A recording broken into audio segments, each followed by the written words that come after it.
Olá, seja bem-vindo ao canal Conectados com Deus.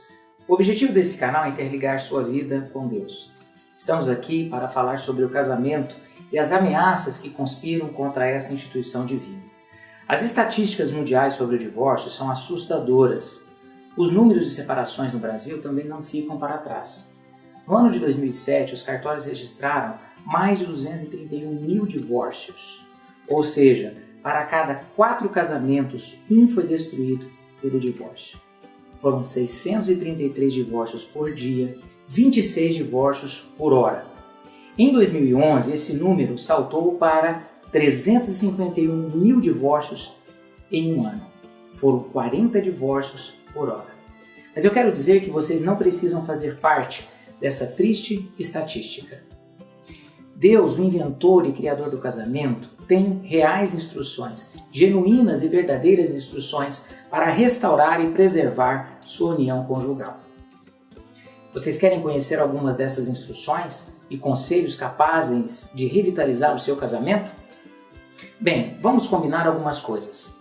Primeiro, precisamos nos aproximar da palavra de Deus com a mente aberta. Não podemos nos aproximar da palavra de Deus com a mente estruturada, fechada. Conceitos e preconceitos precisam ser abandonados nesse momento. Precisamos permitir que a palavra de Deus alcance o seu objetivo quanto ao seu relacionamento conjugal. Segundo ponto, não menos importante, eu quero dizer a você, internauta, que é proibido durante e depois da palestra cutucar, apertar, chutar ou olhar atravessado o seu cônjuge que está aí assistindo esta palestra.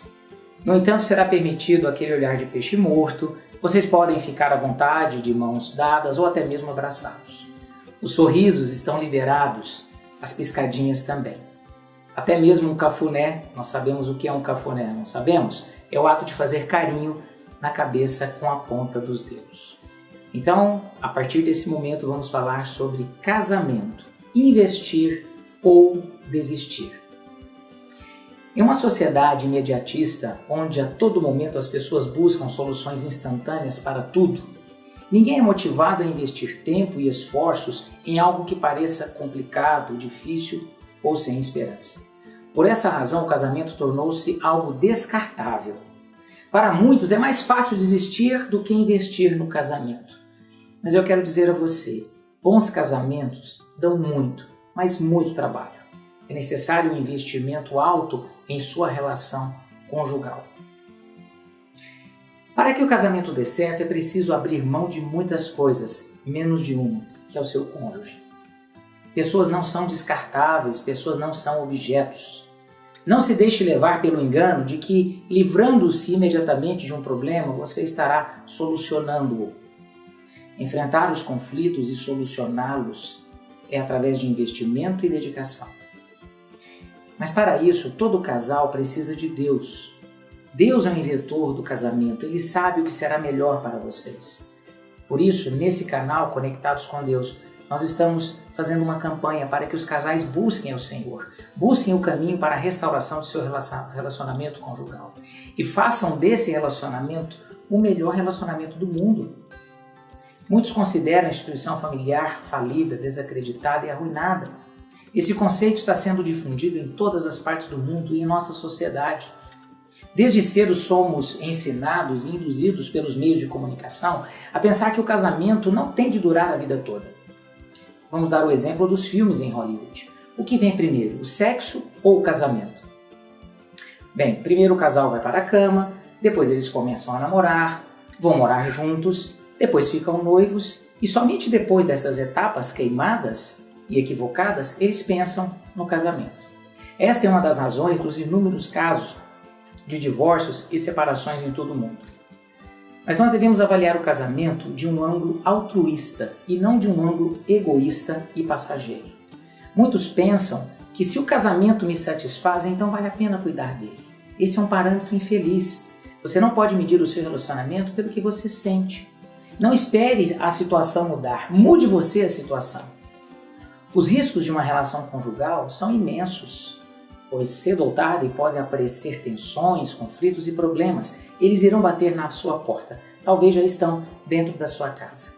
Mas eu quero dizer a você, internauta, que em todas as adversidades, nós podemos ainda ser as pessoas mais felizes do mundo, mediante os conselhos da Palavra de Deus. Nós precisamos entender casamento, investir ou desistir. É muito interessante o fato como Deus inicia falando sobre o casamento no livro do Gênesis. Aqui no Gênesis nós encontramos Deus realizando o primeiro casamento. E em Gênesis capítulo 2, o versículo 24, eu quero que você preste atenção e vamos ler juntos um versículo onde Deus fala sobre o casamento e ele fala também de investimento. Vejam só. Veja o investimento que você precisa fazer em sua relação conjugal. Se você ainda não o fez, está na hora de fazê-lo. O versículo 24 nos diz assim: portanto, o homem deixará seu pai e sua mãe e se unirá à sua mulher e eles serão uma só carne. Vejam que a instrução divina envolve 3 esferas. E vamos aqui abordar o que representa esse verbo deixar ou deixará. Primeiro elemento, vocês, casados, vocês precisam deixar geograficamente o espaço que ocupavam com a sua família e com seus pais. Aquele velho ditado, não é mesmo? Quem casa, quer casa. Além disso, um sábio disse o seguinte, que você deve morar a uma distância suficiente para que um parente seu não vá à sua casa de chinelo e uma distância segura para que ele não vá usando uma mala. Então, você precisa deixar geograficamente o espaço. O segundo aspecto do verbo deixar. Você precisa deixar a sua família, os seus pais, aqueles que faziam parte da sua convivência antes do casamento, você precisa deixá-los financeiramente. O casal precisa ter independência financeira. É preciso cortar o cordão umbilical.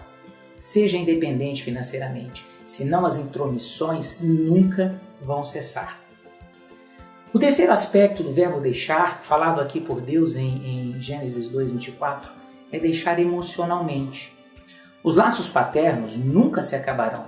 Porém, com o casamento surgirão sentimentos e emoções que deverão ser partilhados apenas entre o casal e ninguém mais. O respeito e o cuidado com os pais é a base do 5º mandamento da lei de Deus, é o primeiro mandamento com promessa, de acordo com Paulo em sua carta aos Efésios, mas a sua relação conjugal deve ser preservada emocionalmente. Casais brigam, discutem, discordam em diversos aspectos da vida, mas isso nunca deve ser tornado público. Deixa eu te dar um conselho. A partir desse momento, a partir dessa palestra, nunca mais diga para os seus pais, para o seu irmão, para a sua irmã, para a sua cunhada, para os seus filhos, para os seus amigos ou para quem quer que seja que vocês brigaram. Deixem todos os parentes curiosos, deixem os vizinhos curiosos. Eles podem até dizer, mas será que esses dois não brigam? Ninguém, a não ser Deus, pode solucionar de maneira equilibrada os conflitos conjugais. Até porque se você reclamar de seus problemas conjugais a um amigo ou uma amiga, é bem provável que eles indicarão o divórcio como a solução dos seus conflitos. Portanto, preserve o seu lar, preserve a sua relação emocional dentro do seu casamento. Relembrando, marido e mulher devem deixar geograficamente, financeiramente e emocionalmente os seus pais. Fazendo isso, vocês estão começando a investir em sua relação conjugal. Negligenciando esses conselhos, inevitavelmente vocês estão desistindo do seu relacionamento. Bem, eu quero dizer a você que o casamento possui fases e estágios. Todo relacionamento segue essa ordem.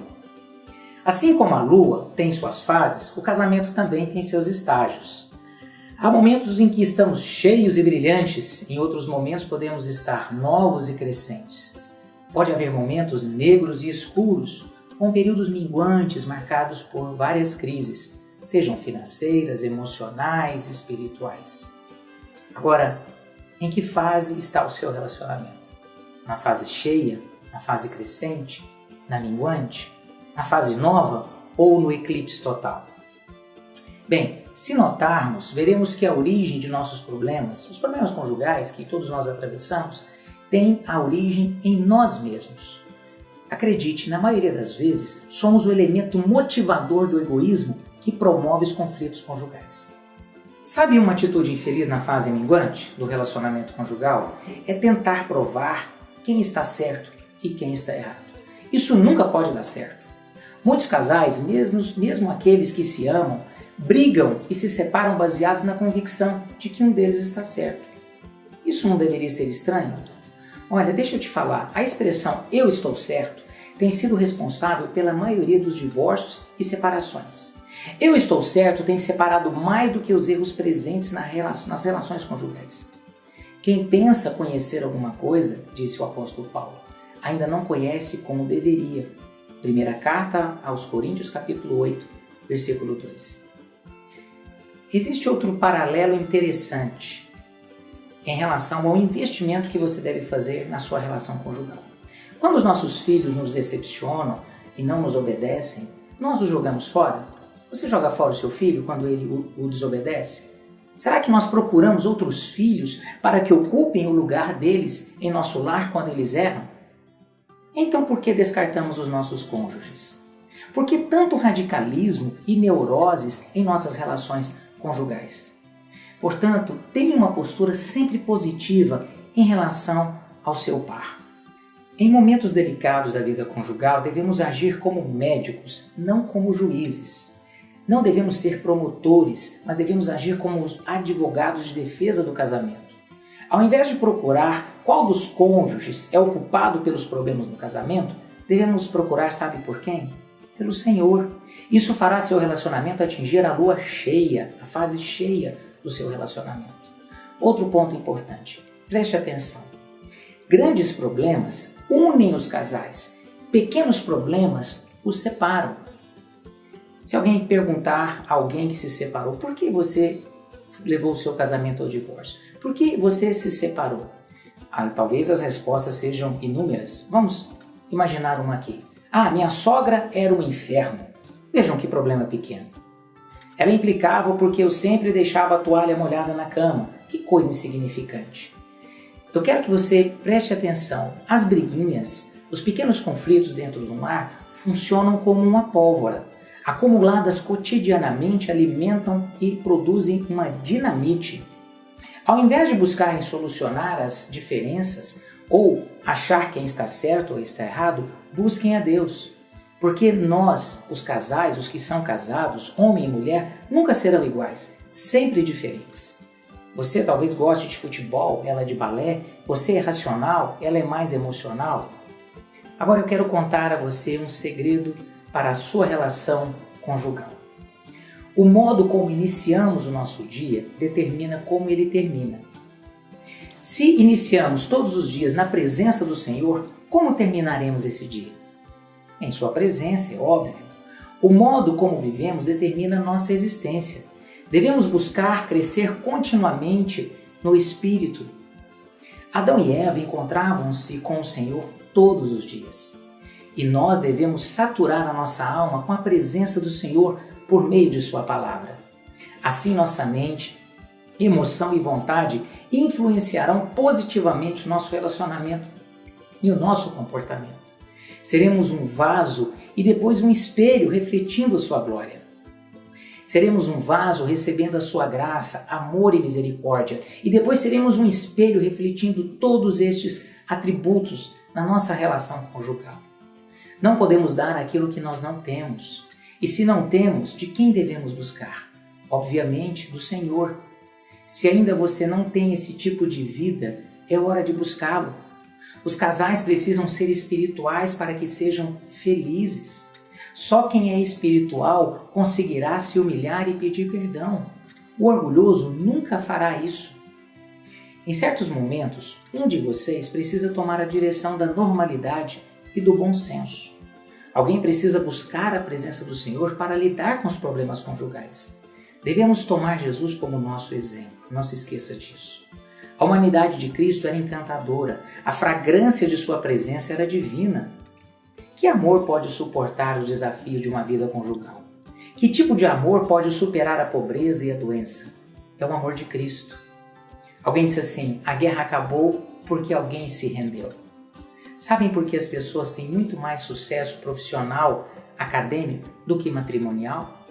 Porque as pessoas investem muito mais nessas áreas. Elas desprendem muito mais energia nas áreas profissionais e na área acadêmica do que no casamento. Investem muito na sua carreira, nos seus projetos pessoais, mas se esquecem de sua relação conjugal. Por isso o casamento está ameaçado. Falta de investimento, dedicação e empenho. Pense nisso. Casamento. Investir ou desistir? Faça tudo para agradar o seu cônjuge. Invista em sua relação conjugal. E até o nosso próximo encontro. Até lá!